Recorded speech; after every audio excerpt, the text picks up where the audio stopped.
some things are, are definitely different. And we've often thought of them as signs of aging, but they're often coming out of menopause rather than coming out of truly the aging process. But a lot of things get a lot better. Menopausal arthritis tends to be a short-term thing. It's not going to follow you for the rest of your life. Hot flashes for most women resolve. A lot of the digestive issues resolve. And the more you support your body, the more you take care of it, the easier it's going to be to get rid of those things. Hello and welcome to the Disrupt the Everyday podcast. We're here to help you navigate life while disrupting the status quo. Our discussions cover a number of topics relevant to everyday life. We discuss everything from relationships to entrepreneurship. We also engage in some difficult but important conversations. And now, here are your hosts, Brian and Tanya Hamilton. Welcome to another episode of the Disrupt the Everyday podcast. Today, we're speaking with Jeanne Andrus. Jeanne, thanks for joining us today. Hi, Brian. It's great to be here. Hi, Tanya. Hi. All right, Jeanne, the first thing we always want to do when we're having one of these conversations is get to know who we're speaking with. So I'm going to ask you the loaded question to start. Who is Jeanne Andrus? Jeanne Andrus is a woman whose life was going along just fine until she was about 47 or 48, and perimenopause hit, and I didn't know what was happening to me. And I had some rather atypical symptoms. I was depressed, I was angry, and I had low libido. And all of that sort of came together to disrupt my everyday. It took my marriage. It took the job I was doing at the time. I switched companies, and I didn't really know what was going on. So I just thought I was having a breakdown, basically, that I was no longer the person I thought I was. I was no longer a person who was capable of doing what I thought I was capable of doing. And when my marriage fell apart, I decided that it could break me, or I could let it be the best thing that ever happened to me. And I decided to make it the best thing that ever happened to me. So I got healthy. I lost 80 pounds. I got happy. I found a new job. I moved 1,800 miles away from where I was living. I started new hobbies. I got in shape. I started running. And basically, I became a really happy, healthy person. And what I learned along the way was that it was perimenopause that was causing the problems. And I had no idea. My doctor didn't tell me. My mom didn't tell me. I had no sisters. I had no cousins who were going to tell me. I had no older friends who were like ready to tell me that this was the problem. And so I was floundering when it happened. And it wasn't until I started doing my own research and finding my own way through it that I realized what was going on and what I had to do to make it work. So now, let me finish up. So now I'm the menopause master, the menopause guru. I do what I call Menopause Mastery coaching, which is a combination of health coaching and life coaching. And I work with women who are experiencing symptoms. I help explain this to women. And I live in Louisiana, and I'm having the time of my life. That's great. Well, I mean, I'm looking forward to this conversation. I hope I have many years before we have to deal with this. I'm 40. But the interesting thing, you say the perimenopause, and in having conversations with ladies lately, it seems like that number, that age, it is getting closer to the early 40s than the late 40s.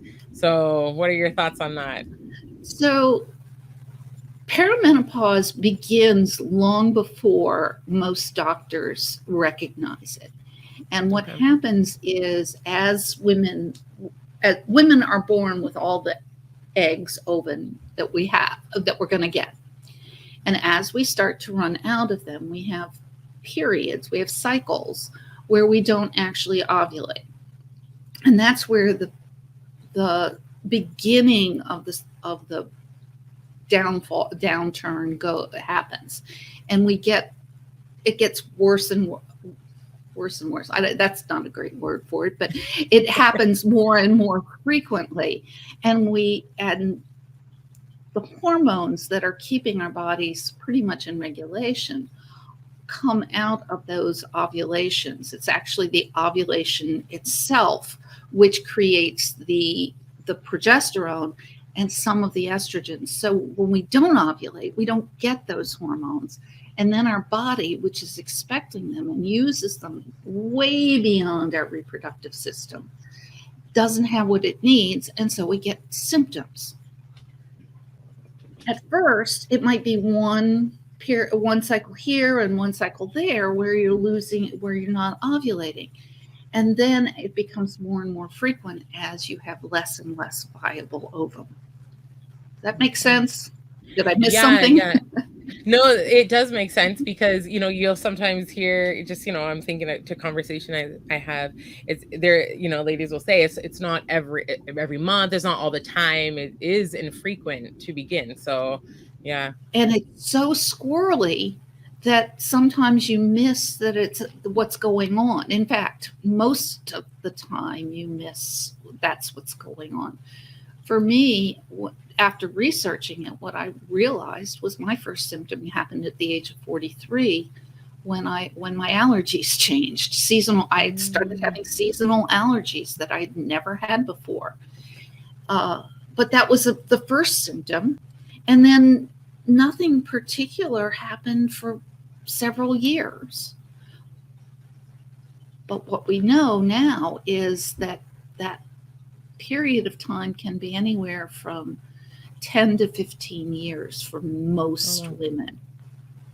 Okay. And so if you're 51, which is the average age in the US, when you finally have your last period, then you're talking about back into your 30s. Wow. And so 40 is not an unusual time to start thinking about this. Which is also interesting too, because when you think of it, there's so many ladies that are still getting pregnant in their late 30s, 40s, right? So to think that, childbirth is still an option, and also that perimenopause is starting to sneak in. It is a little bit mind-boggling. That can be very mind-boggling. One thing I want to mention here is that until you have been period-free, cycle-free for a full year, okay, they say you can still get pregnant, because what happens sometimes is that women will go 3, 6, 7, 8 months without having a period, and then all of a sudden they will have another period and they are still fertile. And sadly, this is not always the best outcome, because the ovum that we have at this time of our lives may not be as perfect, viable as the ones that we had younger. And I think when we go back and look at some of the stuff, Down syndrome and other miscarriages and all that happen at this time of life, happen because the ovum that mature at this time of our lives have not matured earlier, if that makes any sense. Yeah. So another question I have, I know there's probably so many symptoms, you won't be able to list them all off, but you mentioned allergies being one of a symptom of perimenopause. What are some other ones that come to mind right away that you could share with us? Well, obviously, the most iconic ones are hot flashes, mood swings, and wonky, what I call wonky periods, light, heavy, short, long, missing, way too long. But you can also, your digestive system is often all messed up. So constipation, diarrhea, gas, bloating, acid reflux can all happen because your system is just messed up. Heart palpitations are actually a pretty common symptom, and it's a scary symptom because when your heart starts going wacko and they tell you that, go to the emergency room, and then you go to the emergency room and you get some little resident who says, oh, well, let's put you through a battery of tests here on Saturday night. And then they say, there's nothing wrong with you. And nobody really ever bothers to say, well, you're 48. How are your periods doing? And finding out that it really is a symptom of menopause. So some of these symptoms can be really weird. And speaking of weird dreams are a symptom. The way we emote is definitely changed. The way we feel about ourselves. So anger, irritability, depression, anxiety, panic, all of those things happen frequently. One of the things that I consider not so much a symptom as a change is that we become less involved, less people pleasing. We stop thinking that everybody else has to be in the center of our world, and we are capable of putting ourselves in the center of our world. And so I don't think that's a symptom at all. I think that's a benefit. For sure. Oh, let's see. No. My list is over 100 symptoms. I believe it. I believe it. So, which is always tough to try and rattle off the top of your head. Yeah. Oh, no. That's why I was like, whatever comes to your mind, because I know there's lots. Yeah. I would assume, especially being driven so much by hormones, is going to affect everyone a little bit differently. Exactly. And the hormones actually, what we found out in the last 20 or so years is that the hormones are very, they work together. They're very synergistic, so that estrogen and progesterone help modulate cortisol so it doesn't affect women as much. It helps insulin work. It helps our thyroid work better and helps our cells use thyroid hormone better. And it helps testosterone work better in women. So all of those things, because they change, because when estrogen drops, all of those things get a little more out of whack. And so we're getting hormone interactions that aren't working quite as well as the woman's body has estrogen receptors in every cell of her body. So everything is affected. Yeah.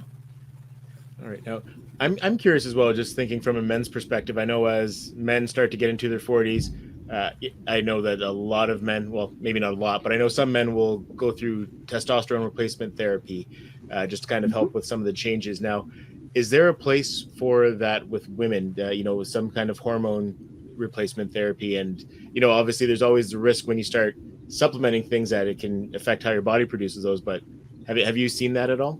Oh, yes. So there are a lot of, the medical community has basically 3 things that they can do about,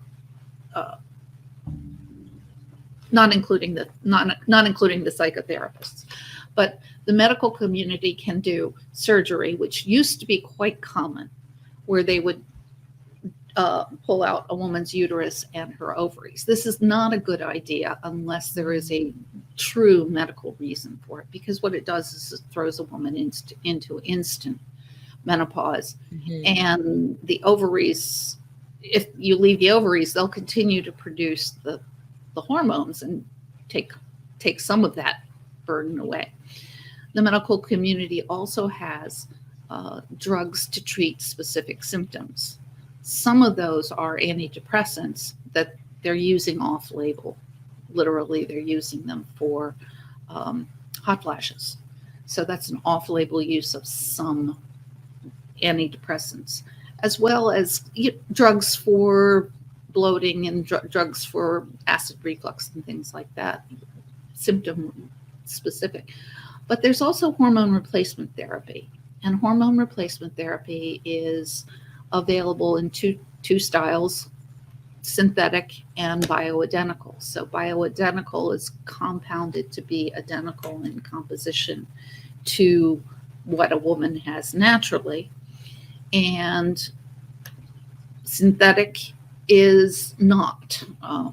And it has to be changed in order, at least in the United States. I'm not sure about Canada, but in the United States, you can't get a patent on a naturally occurring compound. So bioidentical hormones can't be patented, which means big pharma doesn't want to waste the time on them.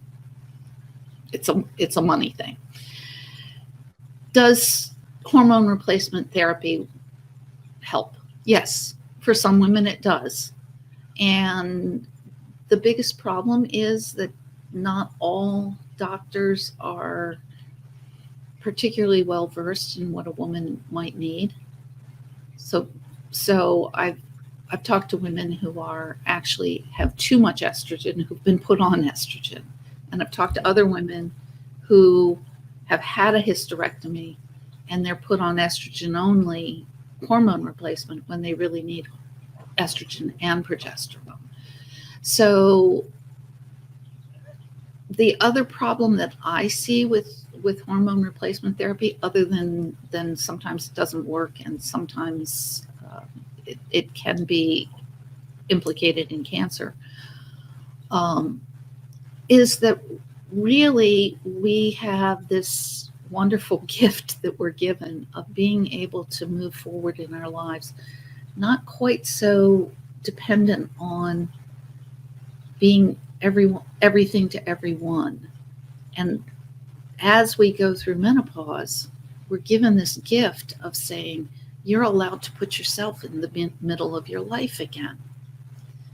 What we could do as children, and then in puberty, we sort of we get turned to this thing that says we're going to raise babies and we're going to make a nest for ourselves here in the middle of this community, which means that we have to be way more cognizant and way more receptive to, it's not the word I want, but I'm losing it, to what other people want. So we become people pleasers. Mm. And in our 40s, we're allowed, our body, by the estrogen retreat, allows us to say, oh, wait, you've got things to do. You've got passions. You've got purposes to accomplish. You've got priorities. And we're allowed to put ourselves in the middle of ourselves. And so I think the more hormone replacement you do, the harder that becomes, the more push me, pull you kind of situation you get into.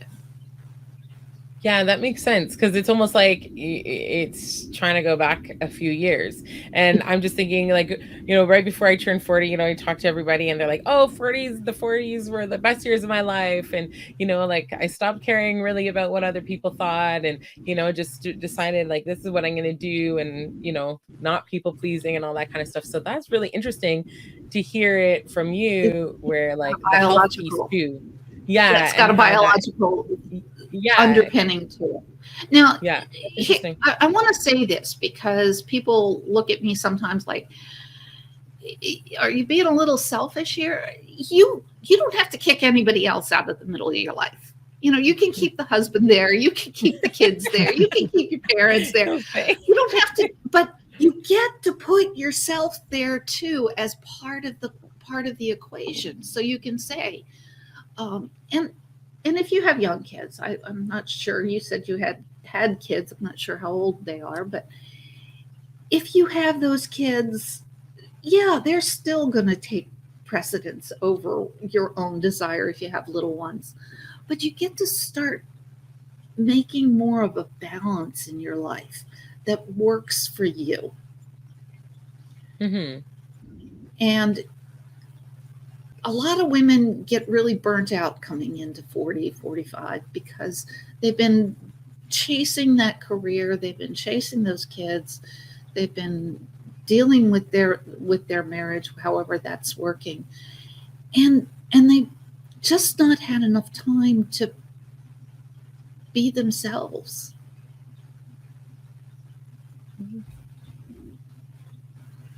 So I guess this is where you kind of hear that expression sometimes that, you know, somebody was finding themselves. Exactly. So, yeah, we do get a chance to rethink who we are, and that's part of the work that I do with women. Is number one, give them permission, because we don't always think that it's right. You know, we start saying, well, are we a little selfish, or you know, maybe we should be continuing to do all this for everybody else. And so permission is a huge thing here, but also the opportunity to explore who we are. Mm-hmm. Now, also everything that we're talking about here from a men's perspective sounds like it could potentially be terrifying if you're not prepared for it. So, from a man's perspective, what advice can you offer? Well, so I wrote a book with my husband. It's called "Where Is My Wife and What Have You Done with Her?" Because she will change, and you may find that her changes are really mysterious to you, because she doesn't necessarily understand what's going on in her own body and in her own emotions and in her own brain, because it even changes the way we think. So for a guy, it's like, wait a minute, this isn't what I remember. And it may really be remembering, because for a lot of us, it coincides with about the same time that our kids are moving out of the house. And so, you know, you were in love and you had this huge romantic thing going on, and then you raised kids and you got used to, hey, honey, bye, honey. And as you run by each other and swap kids and house and all of that. And then here you are, like, having some space to yourselves, because your kids are probably older. They're at least pretty much old enough to handle themselves at least some of the time. And you look at each other and you say, wait a minute, this isn't what I remember. And the truth is, the two of you need to re-court each other. You need to re-romance each other, and you need to find out who this person you're married to has grown up to be, because there's been a long time in which the two of you have been possibly living pretty much parallel lives. It's not uncommon for marriages to break up at this time. Mm-hmm. And part of that is because we've been living these parallel lives. And when we get back in the same room, we find out that we're not that fond of each other. Mm. And I wish it could be different. And one of the reasons that I do this is so that people can know that it's going to happen, and spend that time getting to know each other on the way. Mm-hmm. And, you know, it's interesting you say that, because you do hear people say in scenarios where there's separation and divorce, like at around that age, you know, like, we grew apart, different comments like that, right? And for sure, you're not the same person you were if you got married at 25. We all know that. But then you get to this stage with the menopause coming in, right, where you really are not the same person. Right? And then your husband's looking at you like, oh, this is not what I signed up for. Now, yeah. So what you said there, it makes a lot of sense. Yeah. And so guys need to be aware that the symptoms of early perimenopause and middle, sort of the middle ground of it, can be really difficult. They can be very stressful. They can be very uncomfortable. And so, she's going through a lot, and like I said, anger, depression, and low libido. That's a real great prescription for fixing a marriage, isn't it? It didn't. What can I say? And so we need to be aware that as women, we need to be aware that we've got this going on. As men, we need to be aware that it could happen. And then you need to come together and make a decision as to how you're going to handle it. Is there something there that's worth saving? And if there is, then you move forward and you save it, and you re-romance each other, and you spend the time. When you asked about symptoms, Tanya, one of the things I wasn't really thinking about is there are some definite sexual symptoms that affect a woman's ability to be a partner in bed. Vaginal atrophy and dryness are real things, and sex when it hurts isn't fun. And so as a couple, you need to understand that and understand what can be done about it, whether there's something to fix it, or whether as a couple you're just going to find other ways to be loving to one another. So, and I think, sorry. I was just going to say, so that's another consideration at the time, and it goes along with the low libido, and it's partly because it's not as comfortable. It's not as, for some women it is, but for others it's not. And I was going to say, like, just knowing that these are some things, I feel like for women who are my age, it's almost like you're planning ahead. Like, that this may come, it may not, but also so that it's like not such a shock to somebody who is like, I just thought I was having hot flashes when the time came, right? I was just looking forward to my period ending, right? So well, you thought it would be no more period and a few hot flashes.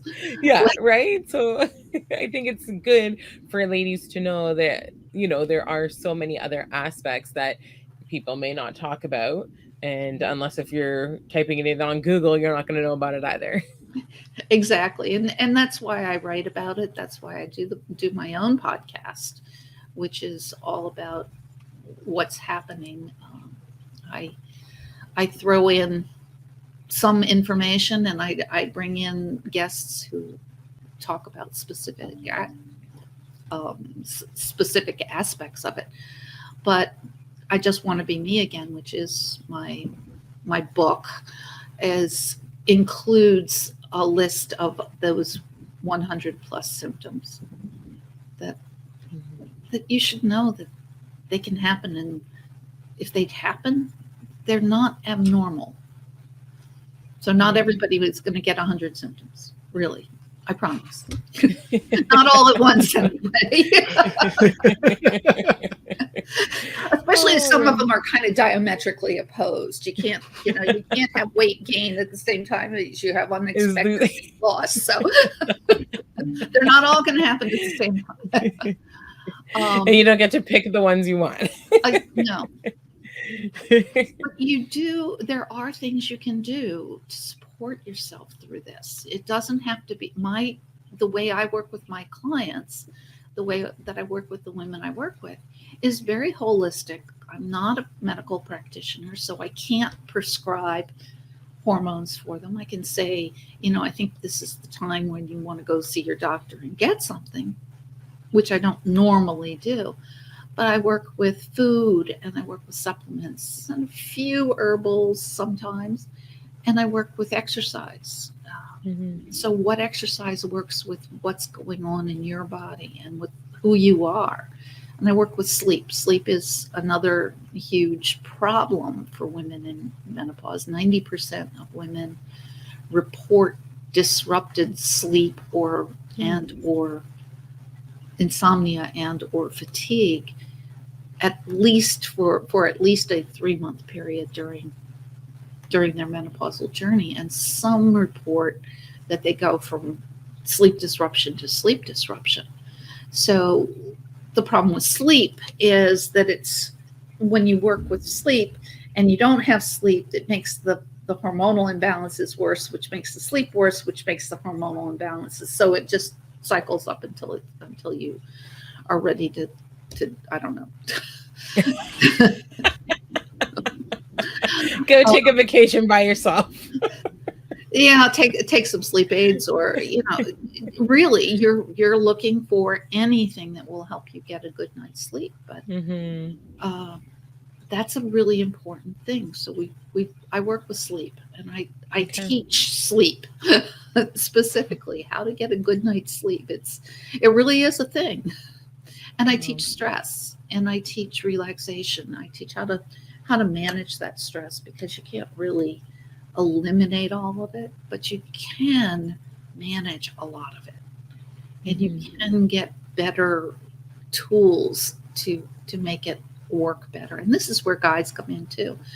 A lot of times we've gone through our late 20s and 30s being the household manager. So when the kids you're the woman is the one who knows where the kids have to be when, and even when he's doing his best and taking on half or even more than half of that responsibility, your brain is still the one that's putting all those pieces together too often. And so the stress is not just getting up and getting the kids out to school, and now that they're teenagers, they're like, Mom, I don't want to get up. And so it's not just the stress of doing it, it's the stress of thinking about all of those things and remembering who has to be picked up when. So men can help out a lot there in terms of just taking over some of those management roles, making sure that food is taken out from the freezer so that you have dinner for the night, not another night of pizza, which happens way too often in my house. Sorry. But those are the kinds of things that add to our stress that we can learn to negotiate in our households to make it work a lot easier and better for us. So you talk about menopause being a gift. I would love to hear your thoughts around that. So I've already said it a little bit. It's this gift of coming back to yourself, of finding yourself, and being able to discover, rediscover, reintegrate all of the things that you wanted to do all along. So I was a horse nut. Now I'm finding myself coming back to, how do I reintegrate horses into my life? I didn't have them for all of those years. When I was a kid, I was the kid who had hung out at the barn at any time I possibly could. But I learned in this gift to come back to it and say, well, how do I want that to be in my life? And how do I want dance? And how do I want athletics to be in my life? And all of these things that I put aside while I was raising my kid and building a career. My career was something totally different than this, by the way. How do I get to put all that back in my life and make it really sing?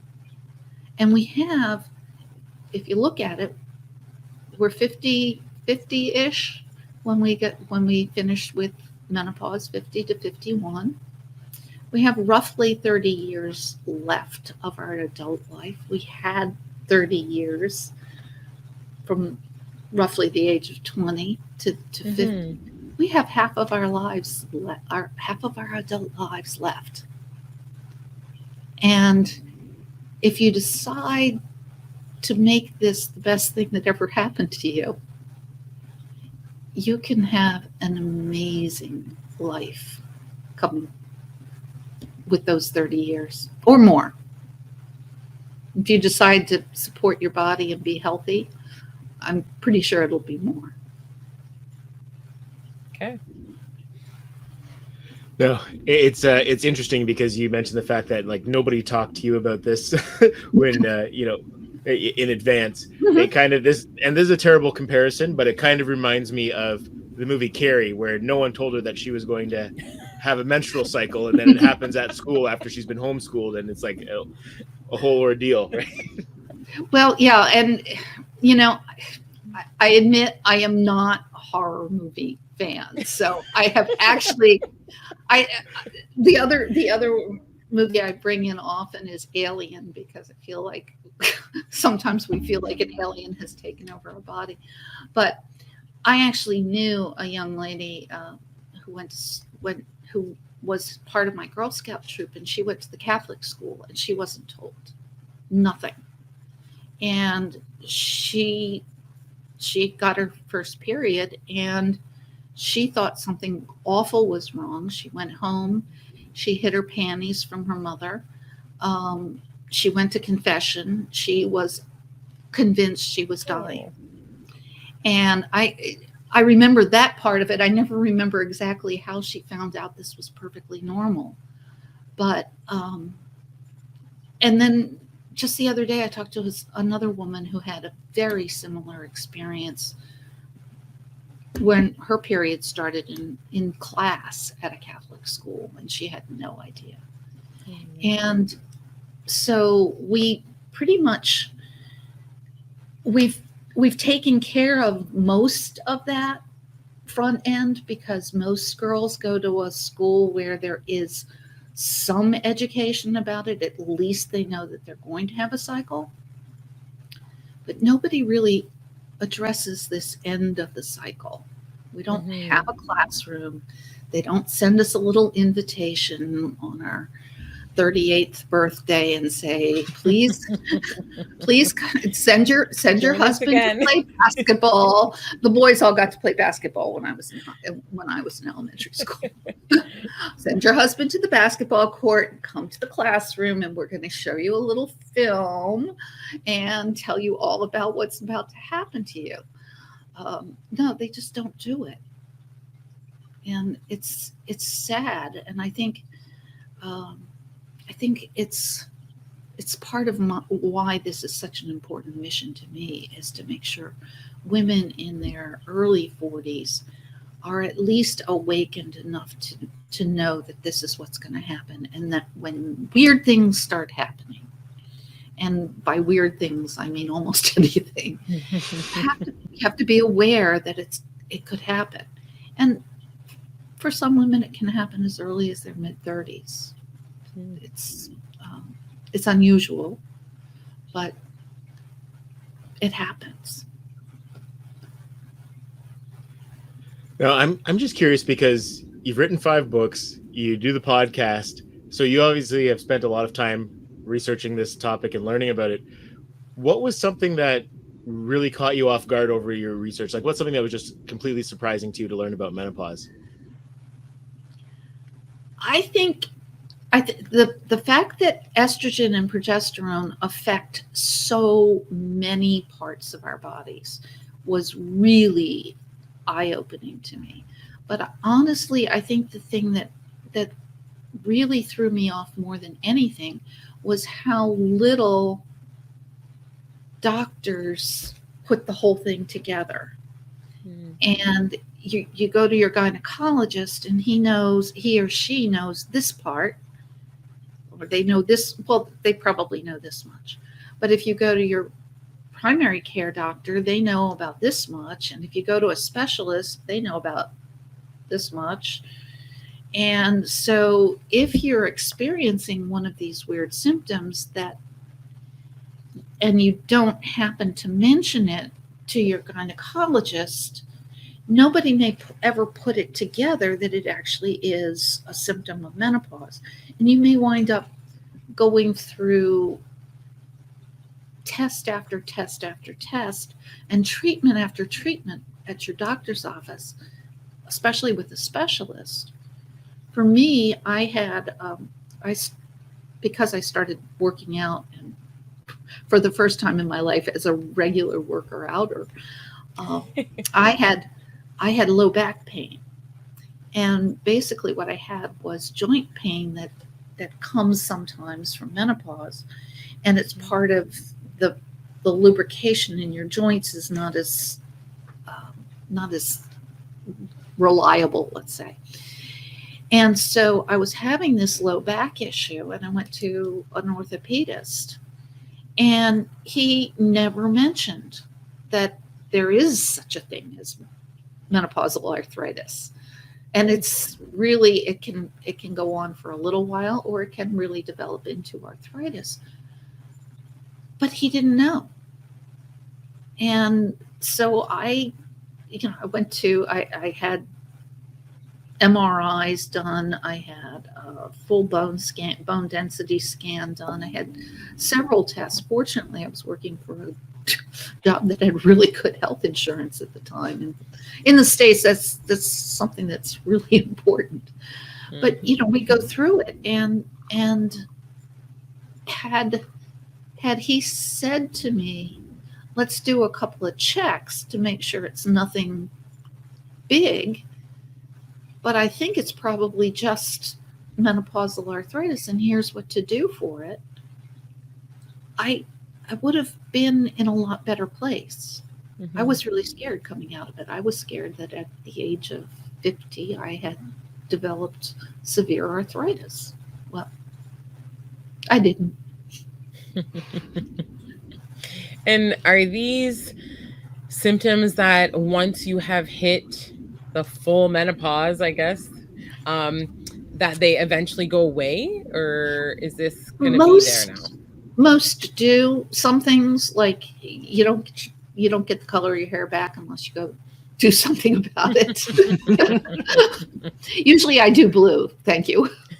Mine is usually teal, but it needs to be done. Some things are definitely different. And we've often thought of them as signs of aging, but they're often coming out of menopause rather than coming out of truly the aging process.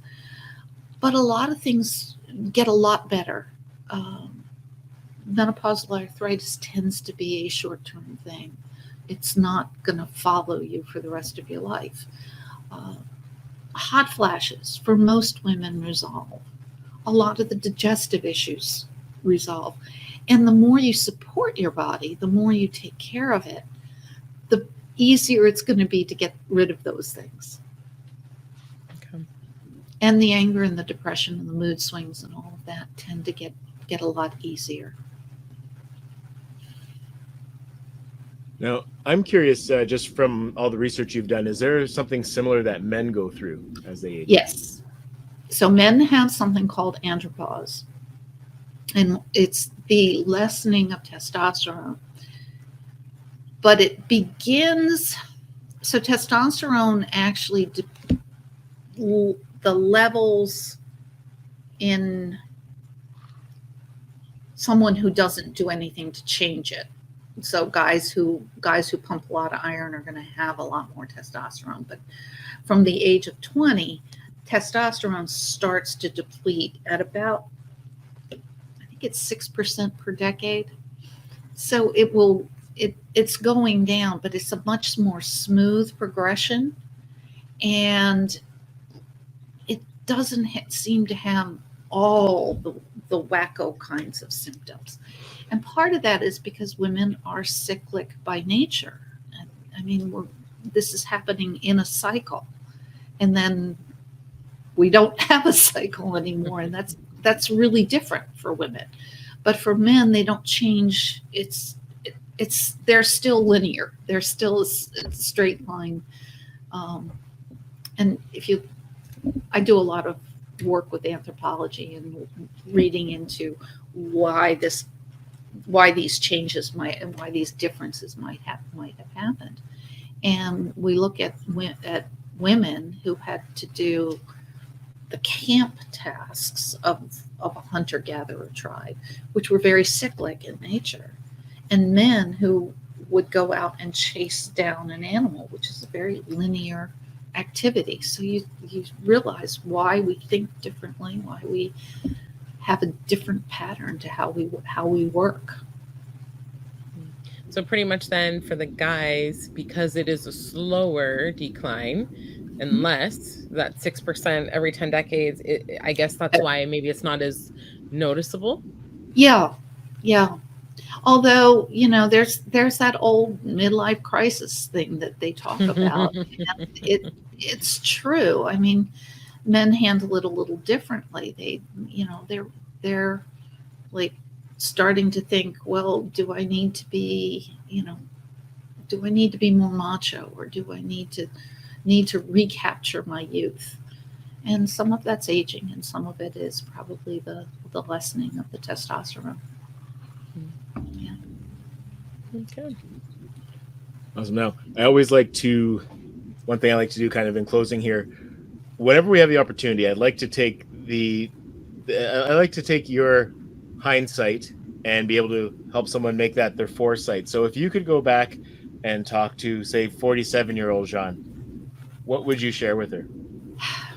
I would share with her that menopause happens, that you should be prepared for it, that you should support your body through it, that you should, more than anything else, and I haven't mentioned this tonight, but love yourself through it, because you are becoming an amazing, radiant, powerful woman who is evolving from what she was, which was beautiful, amazing, and powerful, into a new state of that. And supporting herself and supporting that,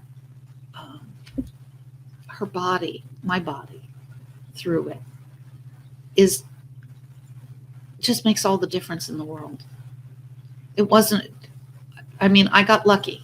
I have to say that. I got lucky because it was such a dramatic event in my life when my ex and I broke up that it shocked me into doing inadvertently the right things. I picked all the right stuff to make it work. And, you can be lucky or you can be smart. I think I'd rather have been smart about it. And that's what I tell everyone, every woman is know what's coming.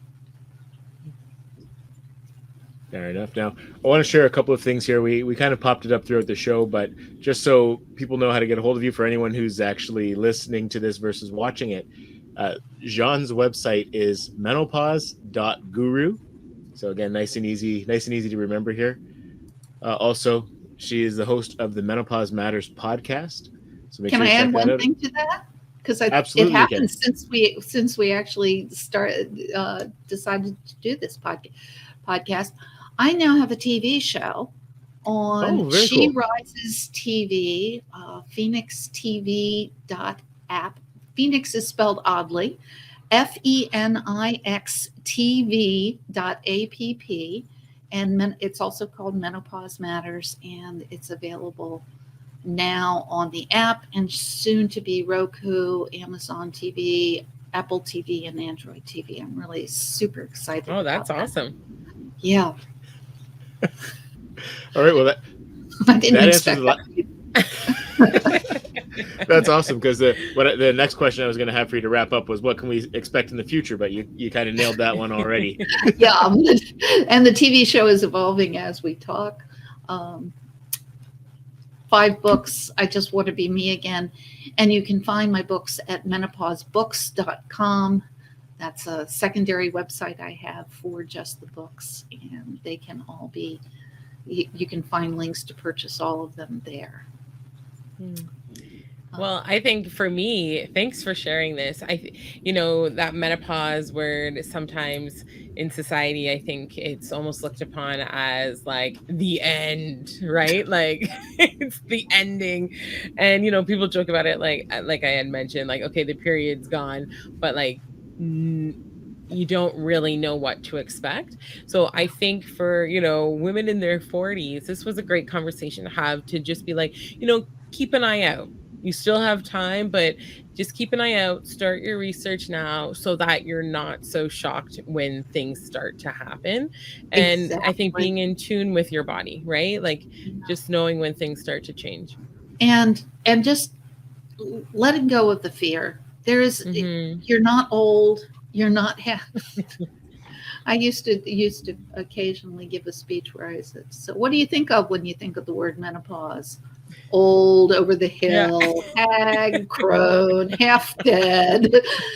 So, but we're not. We are just starting this amazing period of our lives where we are capable of doing anything, and we no longer have, if we're lucky, we no longer have little kids, we have grandkids, and grandkids are so much better.